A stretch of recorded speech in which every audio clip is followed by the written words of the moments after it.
Hello, students. Last Thursday, those of you that met in SEED asked if there are ever some assignments that you could begin ahead of time, and my answer is yes. And I wanted to show you one of those you can do this week. So I'm in our Blackboard shell. I am under the Week 2 Learning Session folder.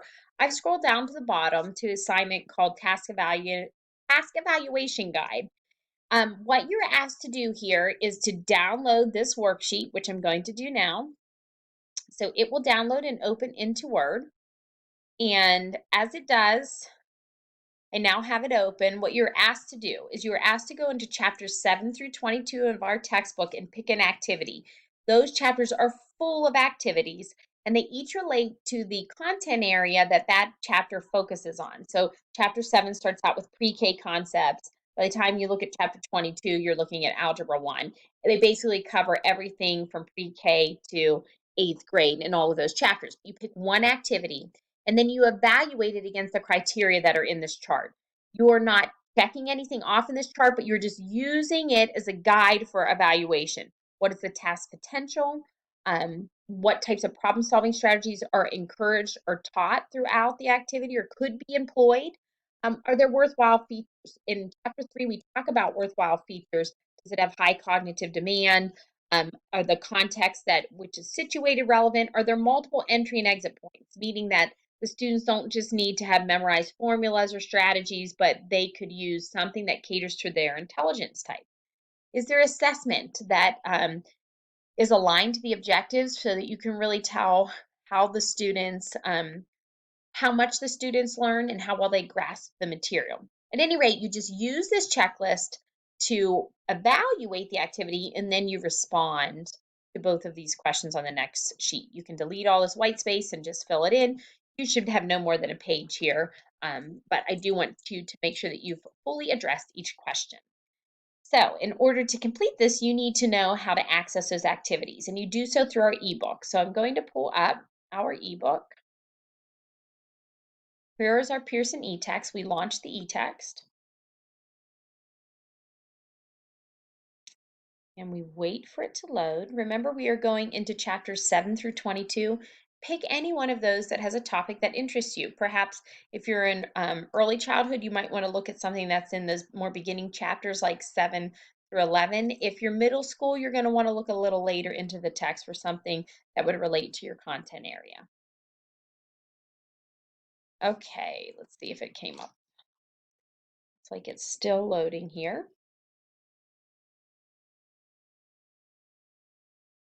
Okay, now that it's loaded, I'm going to come to the 3 bars on the left side to pull up the menu. I know I want to look in chapters 7 through 22. I'm just going to go ahead and pick chapter 9, Developing Basic Fact Fluency. You want to skip the introduction because there's not going to be anything there. Maybe I'll come for reasoning strategies for addition facts. And once that loads, I'm going to look for an activity that interests me.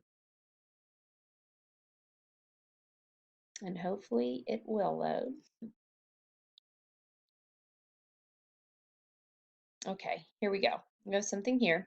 I'm going to scroll down until I see activity. Oh, look how nice. Here's an activity right here. This is exactly how activities look. They are numbered. This is activity 9.6.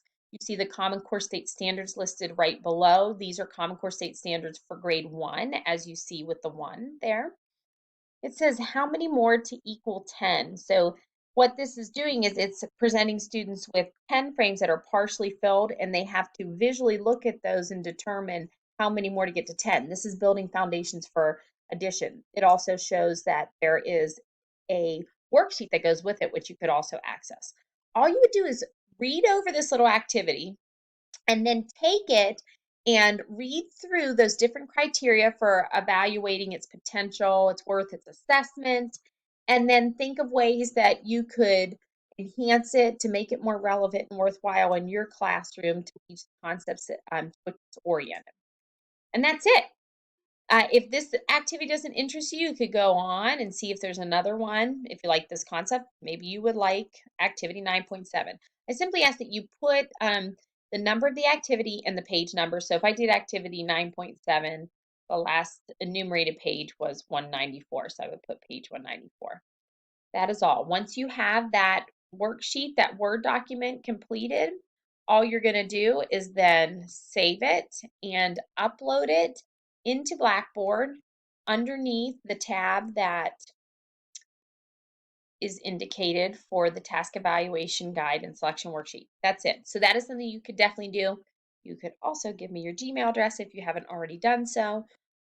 And finally, you may begin this discussion board on constructivism. If you want to watch or just read through the PowerPoints that we'll go over on Thursday, we're not going to spend too much time on the PowerPoints. We're going to spend no more than a half hour because you are going to be doing an in-class lab. So you can feel free to read the PowerPoints, particularly look at the notes portion, because those are the concepts that I try to get across as I'm discussing the concept.